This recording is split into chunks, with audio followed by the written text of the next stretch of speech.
How's it going, everybody? This is Joey of Underage Packers, welcoming you to episode 59 of the Underage Packers podcast. I might be wrong on that, but I'm so excited to have you back. Joining me, as always, is my fantastic co-host, Big B. How you doing on this fine Thursday? Going good. Feeling good. Everything's good on Thursday. We're about to get to Oh, Friday. yes. One thing before we get to Packers talk, because I mean we're in the off season, but we're not in the off season yet. Where we're watching games from 2015 or just getting excited for the draft prospects. We're not to that point yet. We still got a little bit of excitement to go before we're in the deep months of May, June, and July. But before we get to that Packers stuff, because there's still a lot of stuff going on, a big night for you yesterday. A lot of Packers fans coming together to donate and help your cause. What are your feelings on that, and what do you have to say to your kind friends over the internet? Well, very overwhelming. I didn't expect not a single person to donate. I didn't really want to force people or feel like I'm forcing people to donate or however. Yeah, donation Yeah. shaming them. Yeah. Yeah. Yeah. But yeah, very overwhelmed, Mhm. grateful, and thank you to everyone who donated. I really appreciate it. I think it's just such a statement. Like, I was thinking last night, how lucky we are to grow up with the internet. Just, I mean, with all of our creative things, I mean, this wouldn't be a thing, not only because, it would be impossible to put a podcast out by going on a little device, but also because we hardly would even know each other besides that time you picked up my Vince Bagel glove in 2018. So that's absolutely incredible. You're able to meet people and you're able to gather over $6,000. Absolutely incredible.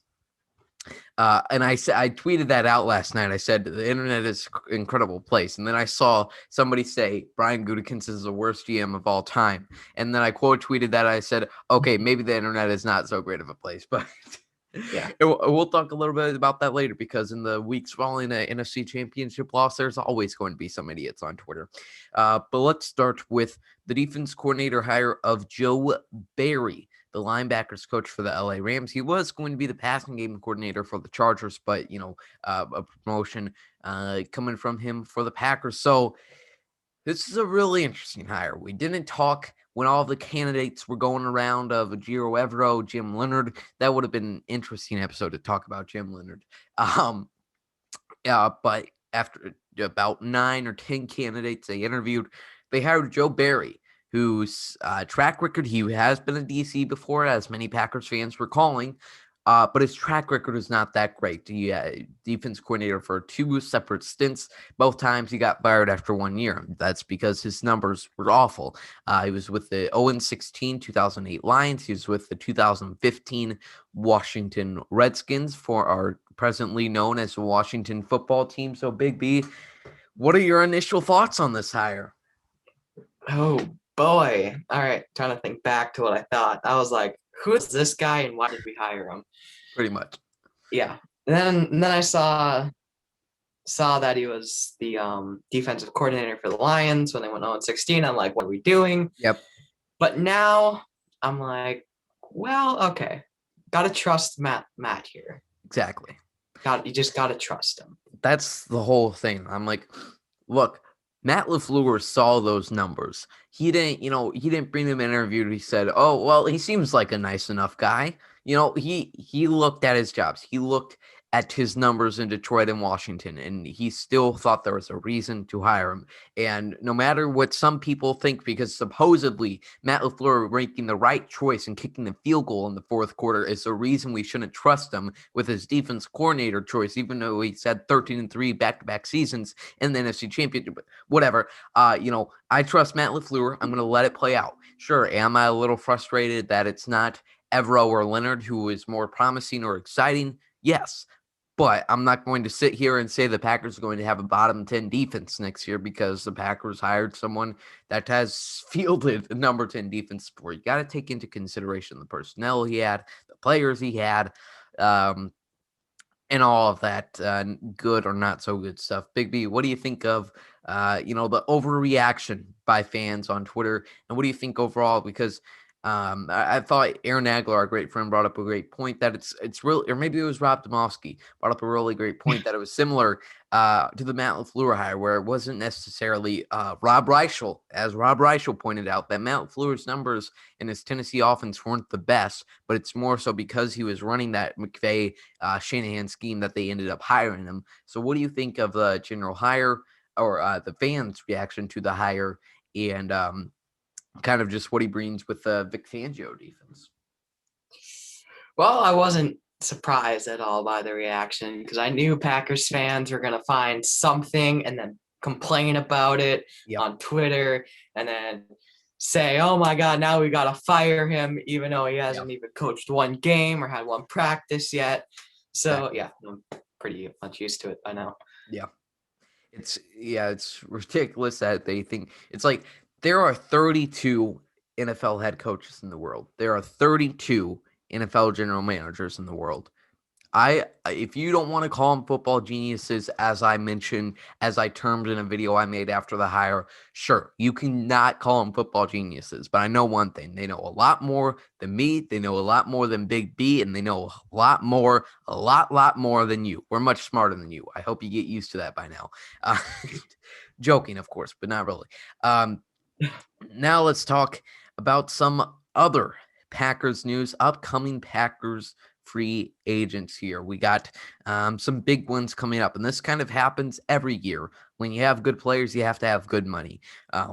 With some big names coming up, you got Aaron Jones, Corey Linsley, Kevin Keane, and the GOAT, Jamal Williams. The GOAT! Let's go! I almost forgot him on that list of notable players, but I thought for a second, and I was like, oh yes, there's obviously the far superior running back that I'm forgetting about.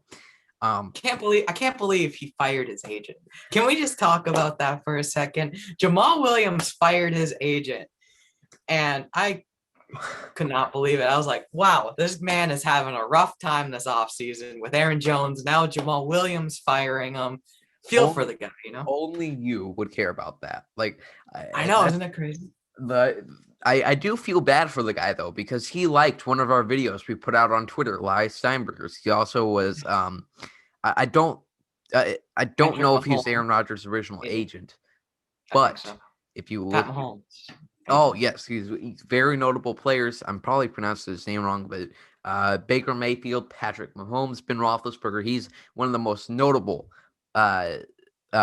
agents out there in the league. So I feel very close that he liked one of our tweets. Very honored. So, but he was fired by Jamal Williams. Clearly, Pat Mahomes needs to do the same, apparently, even though we got him the biggest contract in football. If Jamal Williams is not happy with him, and then Patrick Mahomes shouldn't be. Exactly. Because we all know Jamal Williams is better than Patrick Mahomes. Exactly. The MVPs are rigged. The All Pros are rigged. That's exactly, they just don't want to admit that Jamal Williams is the greatest athlete alive. I know.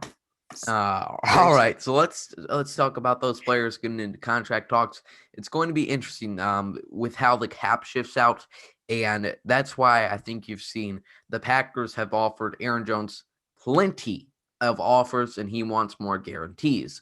The Packers have, however, not offered Corey Linsley, Jamal Williams, and possibly Kevin Keane a single offer yet. And that will be interesting because if the cap space is around 175 million, then, they probably won't be able to bring any of those guys back. If it's more so the high 180s, then they might be able to, then they'll get in talks with Jamal Williams, and they'll give him the contract he deserves there. So let's go player by player, what money we think they deserve, and if we think they should be re-signed or not. So let's start off with the big one, the second greatest running back on this team, Aaron Jones. Friend of the show, Aaron Jones, as I mentioned. Friend of the show. I forgot about that. Yeah, I know. It's about to be a year. I mean, that was in May. If you don't know what we're talking about, Aaron Jones one night, he tweeted out, I want to join on some fan Zoom calls. We put our link in there. We had like a few other people joining. That's a long story, but a long story short, Aaron Jones joined our Zoom. We freaked out for 3 minutes talking to him. Yeah. So friend of the show, Aaron Jones. We don't want to bad mouth him too much, but his last snap with the Packers, I'm going to say, was a fumble in the NFC Championship game, unfortunately. Look, I hope he gets money. I hope he gets some big time money. I just really hope it's not from the Green Bay Packers. And that's not because I think he's a bad player. It's just because I'm on team don't pay running backs. Unless your name is Jamal Williams. Exactly. That's the hashtag I put on Twitter yesterday. Yes. So what do you think for Aaron Jones? You know, the Packers have tried to get a deal with him. Do you think he ends up getting re-signed? Well, like you said, he's offered many contracts so far. Mm-hmm. Bye. Goodbye. Just bye. Just bye. Yeah. You had your chance. Buddy. Just go. Yeah, and I think he knows, like, he can definitely be, I mean, some people say he's underutilized in the Packers offense, and I tend to disagree when he had 1,100 yards. As far as, you know, he's not the primary feature of our offense. Well, do you want us to make Aaron Rodgers the secondary feature of our offense? So I'm not going to sit here and say he was underutilized, but he definitely can be. You know, the Dolphins have a lot of cap space. I wouldn't be surprised to see him end up there. I would love to see him in Miami, by the way. Yes, he was apparently in Miami today. I don't know what he was doing, but he posted on his Instagram story that he was in Miami. So who knows? Even though it's not even the legal tampering period, but who cares? Maybe he's breaking the law. I wouldn't mind. I would be very happy to see Aaron go to Miami, get some big money, be a feature of that offense, and kind of assist to Tagovailoa if they end up sticking with him. But Aaron Jones probably saw his last snap as a Packer. All right, a personal. I love Corey Linsley. Oh boy. However, he's coming up to the end of his second contract. Just played his best year in his career as an All-Pro. He has not been in talks, or the Packers have not been in talks with him. This is one where I think the common idea is that he'll be gone just because they haven't made any offers. But depending on where the cap space is, I think Corey Linsley could be re-signed. If I had to bet, I would say 55% chance Corey Linsley gets re-signed by the Packers on maybe a 1 or 2 year deal. But, you know, with offensive linemen, it's hard because their careers don't last long. Big B, where do you think of Corey Linsley's future as a Packer?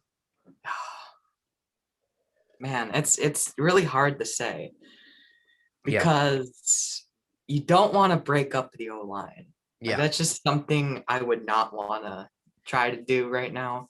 Yeah. And we have nobody to replace Corey Linsley at the moment. Like, we're not going to throw Jake Hansen out there and say, hey, go block Aaron Donald one-on-one, you know? But I don't see it happening. I think Linsley has seen his last snaps as a Green Bay Packer. And I'm sad to say that because I don't want him to leave. Unfortunately. Yeah, he's got a great buzz cut. Absolutely love it. But yeah, and I agree with what you said. Keeping that offensive line intact is much more important to me than running backs that you got on day 3. I mean, Aaron Jones was obviously a steal, but it's the old saying that running back is the most replaceable position in football. Keeping an offensive line intact, that was probably, in my opinion, one of the top 3 in all of football. Not that I'm watching film or paying any attention to any other team's offensive line, but they had a stellar group right there.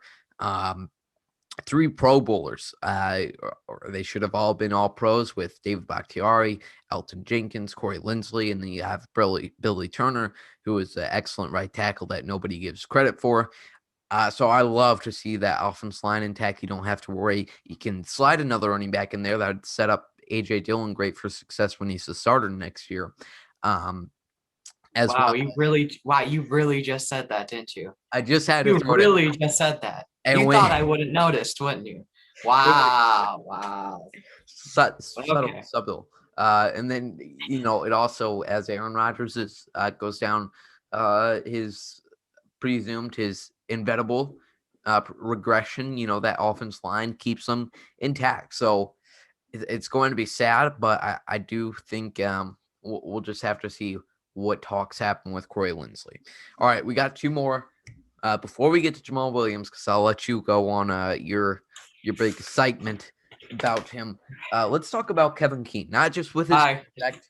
Just go. No. All right. Not just with his contract, but okay, this is people have a lot of thoughts about him in the NFC Conference Championship game, his horrific performance. Here's what I have to say about Kevin Keane. He will never sure. Would TJ Watt be about a pick? Yes. If you are still talking about that on February 11th, 2021, stop it. Every single pick can be looked at and said, well, they could have had this guy that went 5 picks later. 23 teams could have had Aaron Rodgers. So I'm not going and I think a lot of it has to do with being Wisconsin, and people loved him at Wisconsin. He was a beast at Wisconsin. He was a monster. I have no doubt about it. But yes, I would have loved to have TJ Watt on the team, but they didn't. So they don't. So move on. Kevin Keane was a solid cornerback number 2. That is not the best of value from the 33rd overall pick. However, he is on the other side of Jaire Alexander.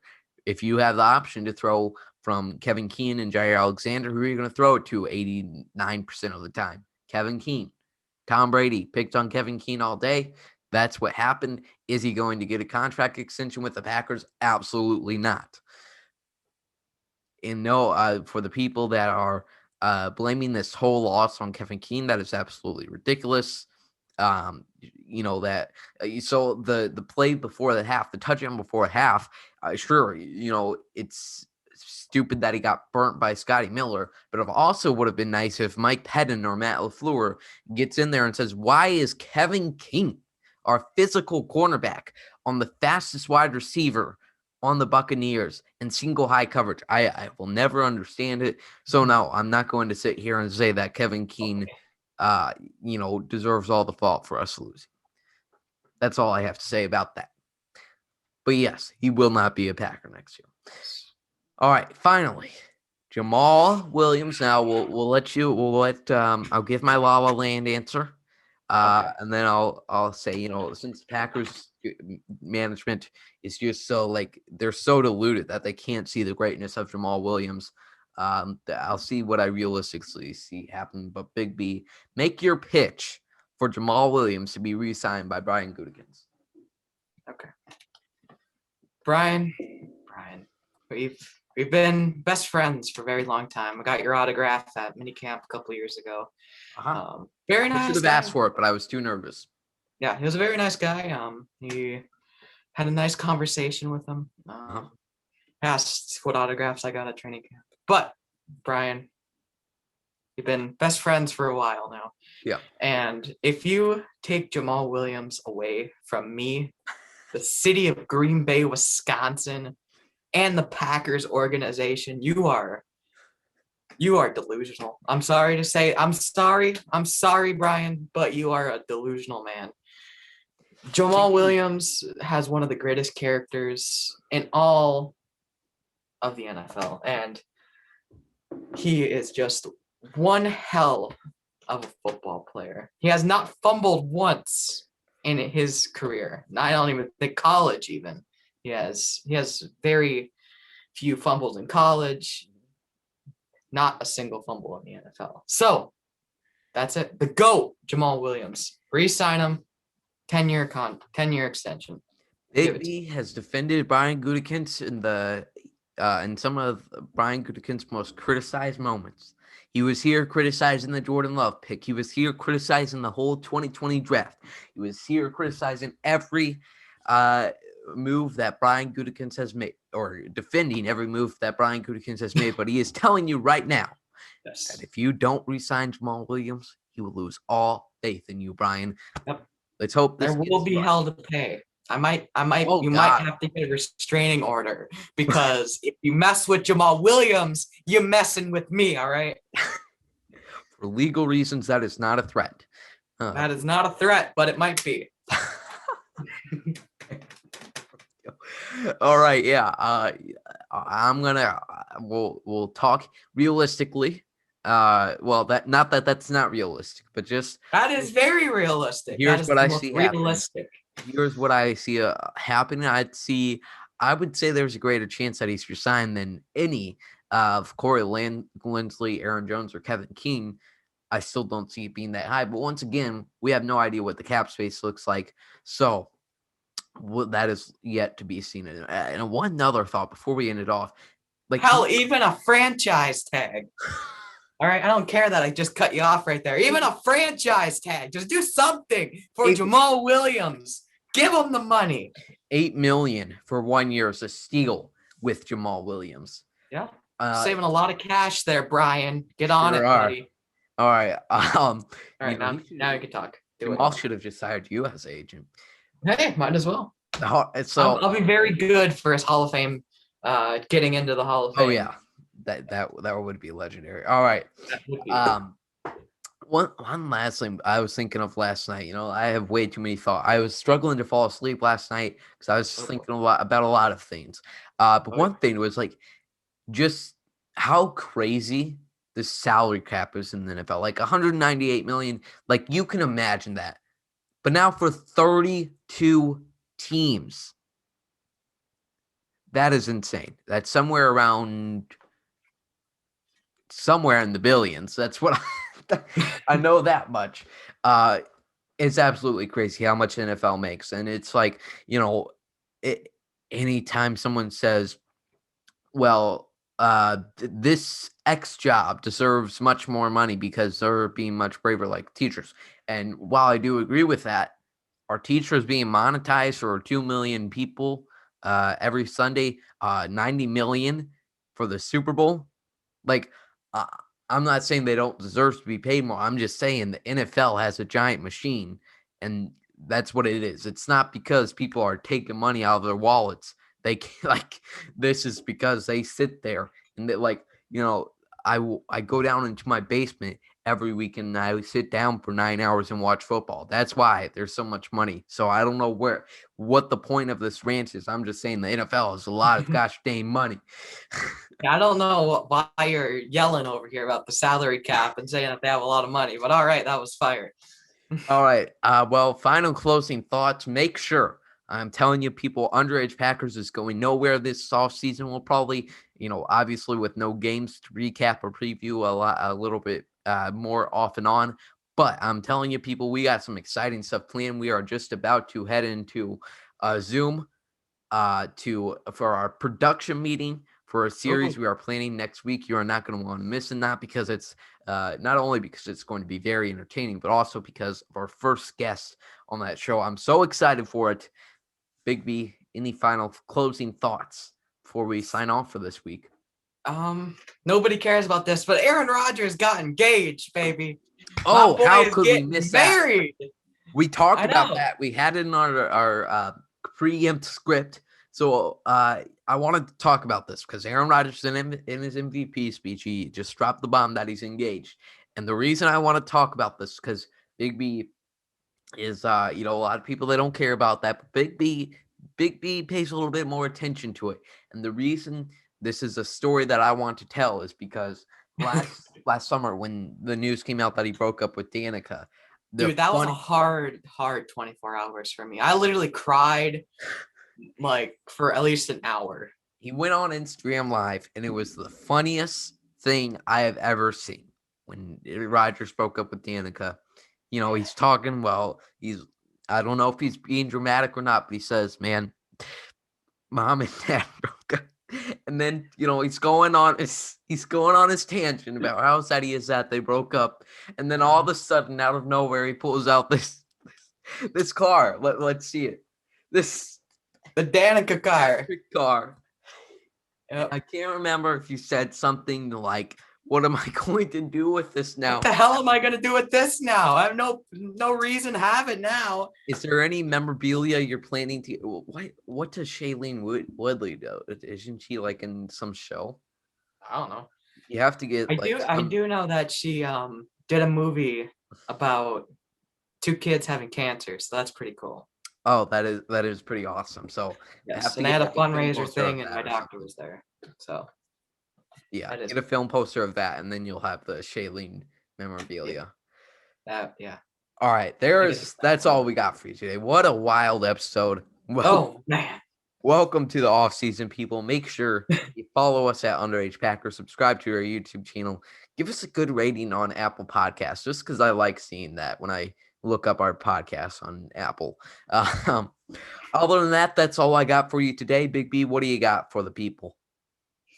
Jamal Williams is the GOAT. Simple as that. Thanks, everybody, for watching. As always, go Pack Go.